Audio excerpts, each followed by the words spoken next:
Thank you, Tim. So I'm just going to get into it. Quick introduction, although Tim already introduced me. My name is Mike. People also call me Capsy. For some reason, the name has stuck. And I work here in Tokyo for a company called Zozo. So please follow me on social media. I would appreciate it. Today's talk is going to be somewhat technical, some knowledge of computer graphics. It's beneficial, but it's not necessary. So what we're going to do is we're going to start with the visual result, and we'll work our way backwards, and that'll give us some context with which to understand things. So first of all, this is a music creation application called Variations. It's a work in progress, and I've been building it in my spare time, and it gave me the motivation for today's talk.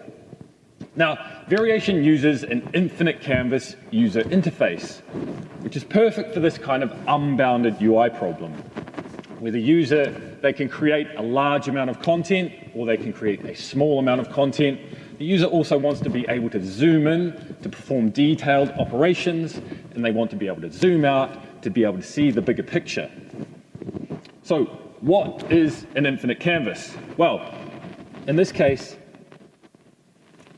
we have a large 2D fixed space. It could be infinite. In this case, it's just very large, and it is viewed through some smaller space. Now, you could think of that smaller space as like a portal or a camera into that world, and we navigate around that larger fixed space by moving our portal or moving our camera and zooming and panning it. And I really like infinite canvases because they build on our primal ability to form a map of our environment in our brain, and then we can sort of navigate it in a subconscious way. Now, if we contrast that with a fixed screen space UI, such as what you might find with UIKit or Swift UI, they have a lot of nested menus, tabs, windows, text, that sort of thing. And I just don't find it as intuitive to work with, especially because there isn't that spatial representation there. As humans, we've been mapping our physical environment to our brain for thousands, probably millions of years. We've evolved to do that, and not so much with a fixed screen space UI. So very quickly, how do we implement an infinite canvas? Well, first of all, the most important thing to remember is that we need a 3x3 affine transformation matrix. Now this function here, it takes some camera parameters, such as the center and the zoom, and we set the zoom and the translation on that matrix. Don't worry too much about this function. The important thing is here that we create this matrix at the end. We then send that matrix off to the GPU. The GPU then takes our entire fixed world space and it translates it and it scales it until it fits into the screen and it shows us what we want to see. Now, I'm not going to say too much more about the implementation of an infinite canvas today. Instead, I want to focus on one problem that I encountered, and that is rendering text. So here we are, we're drawing some text in our infinite canvas. Now this text uses a rasterized glyph atlas, and it is an immediate mode user interface running at 60 frames per second. Immediate mode, that just means we are performing the layout for the entire view every frame. We're not caching any layout information. And it's nice and performant, it's very smooth, it's very nice to use. However, you'll notice there is a problem when we magnify. When we zoom in, we notice that the text gets rather blurry, it gets rather pixelated. And this is a fundamental difference between a fixed space user interface and a canvas. We have to be able to zoom and view our content at any sort of scale. We can't just rely on there being a single scale.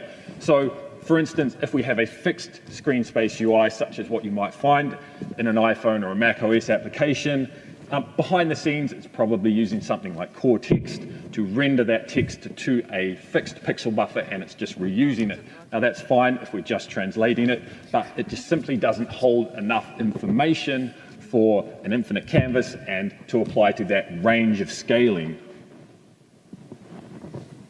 So this is where we use... Noisy. Oh, okay. My microphone is noisy, so... we're going to do a change here. Adjust it.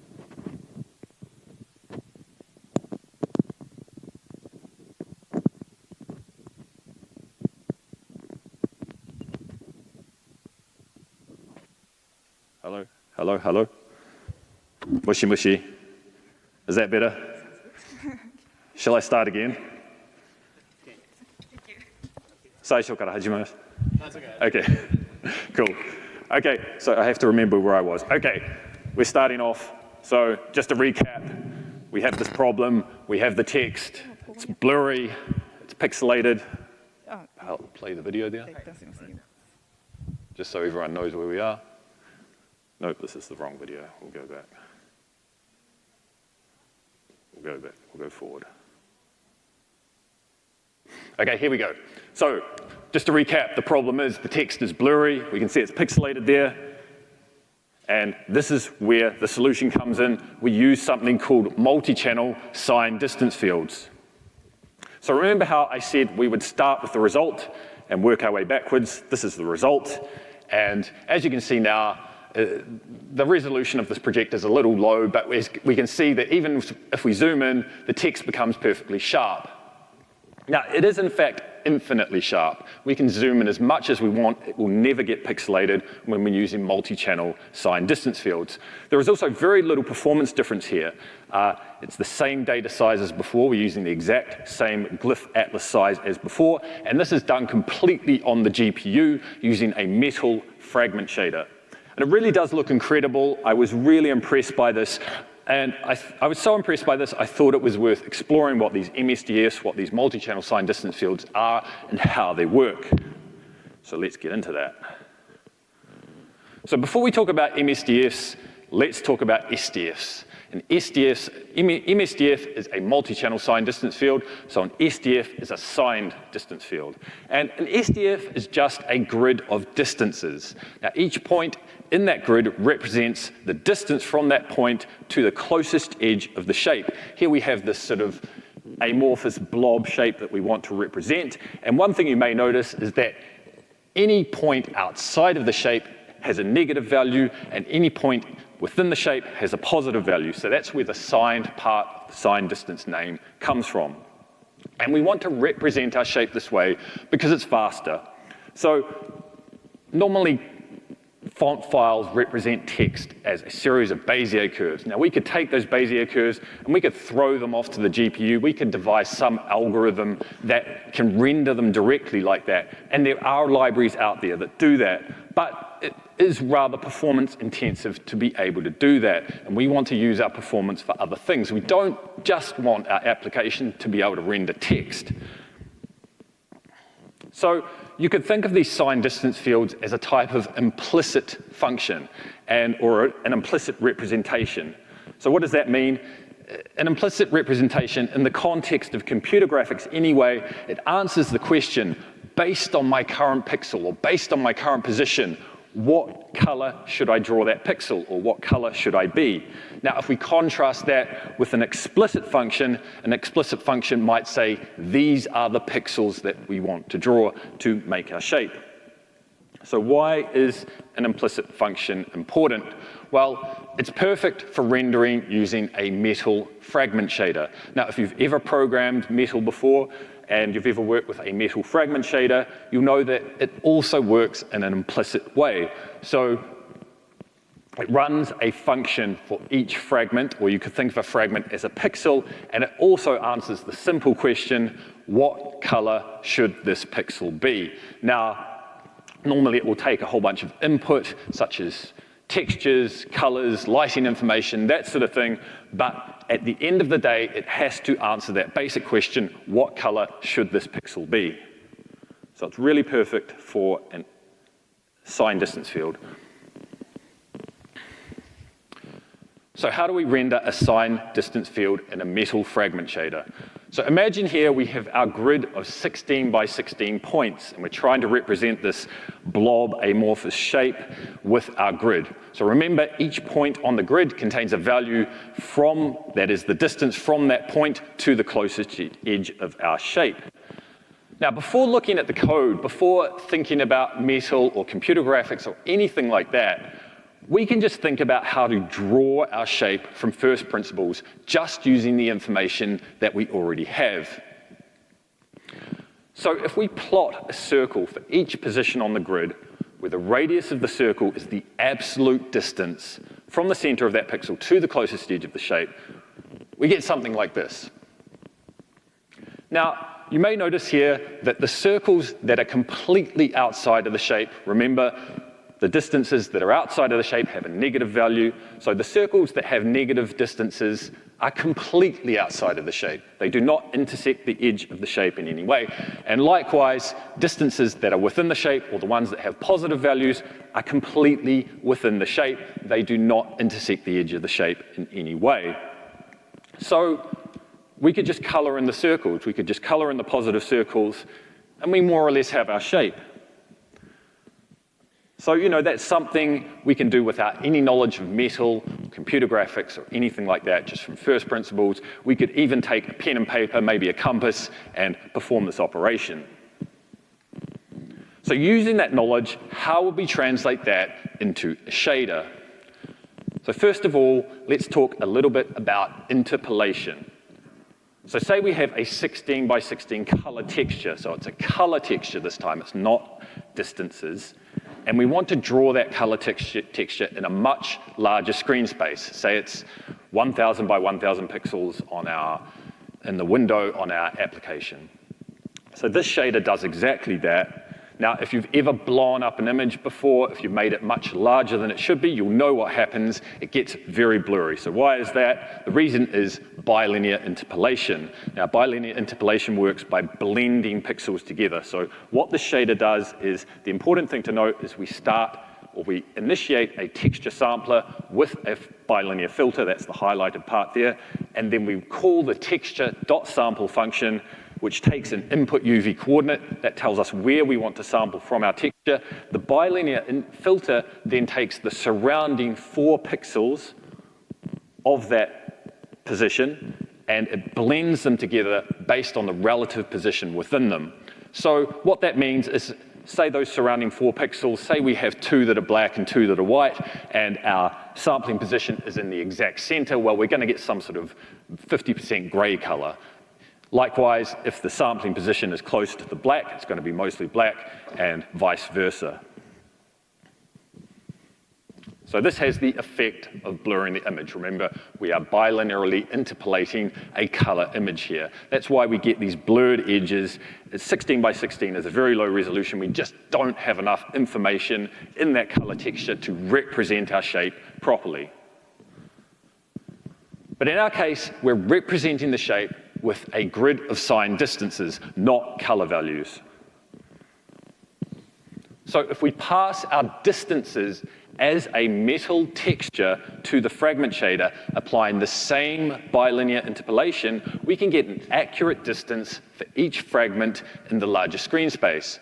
So once again, you'll notice here, the important thing to notice is we're initializing a texture sampler with the exact same properties, and we're sampling that texture in the exact same way. The only difference is that that texture contains distance values, not color values. Now, the texture sampler, it doesn't care what is in the texture. They could be colors, they could be distances, they could be anything. It's going to bilinearly interpolate whatever we give it. So in this case, it's going to take the surrounding 4 distances, and based on that relative position between them, it's going to give us the signed distance, this sort of approximated, it's not perfectly accurate, but it's an approximated signed distance value, this float SD value. And we can use the sign of that value. Remember, negative values are outside of the shape, positive values are inside of the shape. We can just check that sign, we can set an opacity, and we can draw our shape. So when we run that shader, boom. This gives us a nice sharp edge. And this is the exact same amount of information as before, 16 by 16 pixels, only this time they're distances, not colors. So that's pretty cool, right? Can't we just use, oh, thank you. We're not done just yet, but thank you. So why can't we just use regular signed distance fields? Why can't we just use these distance fields to render our text? Well, we can, we absolutely can, and some people do, but there is a catch. So remember the circles. Now, if we zoom in here, we'll notice that there are some areas that are not covered by the circles. Some information is lost when we take that infinitely accurate representation and we compress it down to a signed distance field. It's just not 100% covered. Now, this loss, or this, you could call it an information loss, it gets better with larger sign distance fields, and the interpolation, it sort of has the effect of smoothing out the shape. So since the distance values, as we interpolate them, they change in a smooth and predictable way, that's usually a desirable effect, but it also has this trade-off that it smooths out the shape. So any sort of like sharp corners, like a 90-degree or greater angle, or any high-frequency details in the shape are going to get lost. And the result is the corners of the text in this case are rounded off. You can see here as we zoom in, all the corners that should be 90 degrees sort of look like they've been sanded off. Now, it's not so bad here because this sign distance field is in fact pretty high resolution to begin with. I think it's about 80 pixels tall. But we want to render text in our infinite canvas. We want our text to look great. This is Apple. We accept nothing less.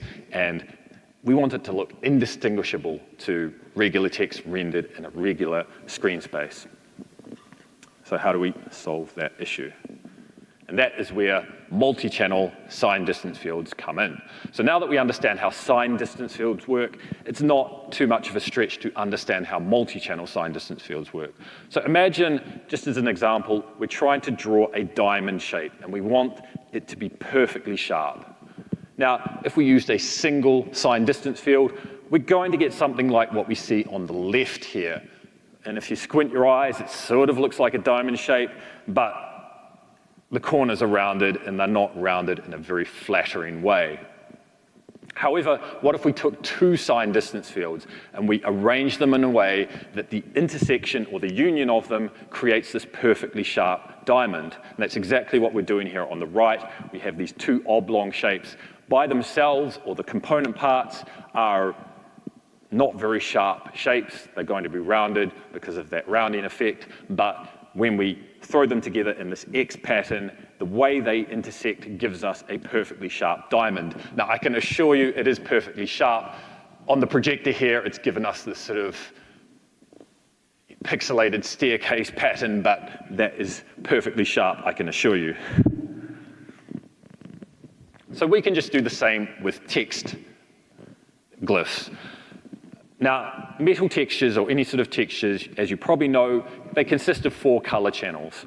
We have a red, green, and a blue, and an alpha. So why can't we just store a separate sign distance field in each color of the channel? And we can take the median, or the parts that are intersecting, and use that to give us our sign distance. So what we have here is we're trying to represent the letter E. We have a red, green, and blue channel, each a different sign distance field. We throw them together. We arrange them in a way that ensures those sharp corners and those high frequency details are kept, and then we can sample it and get our sign distance. And we can maintain our sharp corners. So in a shader, what does that look like? It's the exact same thing. We're still sampling our texture using the exact same texture sampler, exact same texture.sample function, which does the exact same interpolation, only this time it does it on 3 colors, our red, green, and blue. Remember that interpolation, it takes the surrounding 4 pixels. Based on the relative position between them, it gives us a blended color. In this case, it's going to be a blended distance. That gives us this MSD value. We then take the median from the red, green, and blue channels, which finally gives us our SD value. And that SD value, once, as before, we know that any distance outside of the shape is negative, any distance inside the shape is positive, so we can just check that sign, set our opacity, and we're done. And now we can see the difference. This is a sign distance field, MSDF. So you can see it's perfectly sharp in those corners. We're comparing it here to a sign distance field, MSDF. It sharpens it right up. And here we can see the original multi-channel sign distance field atlas textures that we're using. You can see the composition of those 3 sign distance fields in the comparison. Now this is just displaying them using a regular texture shader, and then it's switching to the shader we just showed you, which calculates the sign distance. And as you can see, it's kind of hard to tell because this projector is not very high resolution, but the original atlas is pretty low resolution, and when we switch to the multi-channel sign distance field shader, it gets very sharp. So It's quite amazing that we can get such a high fidelity result from such a small amount of information. Now, you're probably wondering, how do we create these multi-channel sign distance fields? Well, that's a whole nother topic. It is very math heavy, it is very complex. A chap called Victor Klumsky has written a thesis on it, which I thoroughly recommend you check out if you get a chance. If you just want the atlases, if you just want to render them in your application, there is an open source library. It's called MSDF Atlas Gen, well worth checking out. Now, before I go, I just want to cover a couple of quick drawbacks. MSDFs aren't perfect. There is some trade-off there. Minification, that is one problem. That's when we zoom right out and the text becomes very small. Now, this is a problem with regular textures too. We can sort of mitigate it by using something called MIT mapping, which pre-averages the textures, but it is a problem to be aware of. Now, another issue is that we have to pre-render our MSDF glyph atlas.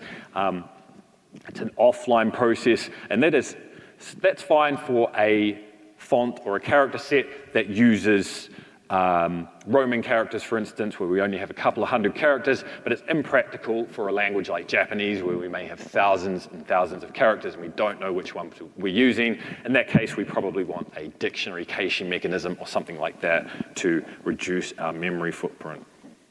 So despite the drawbacks, multi-channel sign distance fields, I think they're still the best choice for rendering text in an infinite canvas UI. I think everyone should experiment with infinite canvas UIs. I think there is a lot of potential there, and I hope to see people's results. So thank you for your time. Any questions? I think I'm in the booth at 11:30.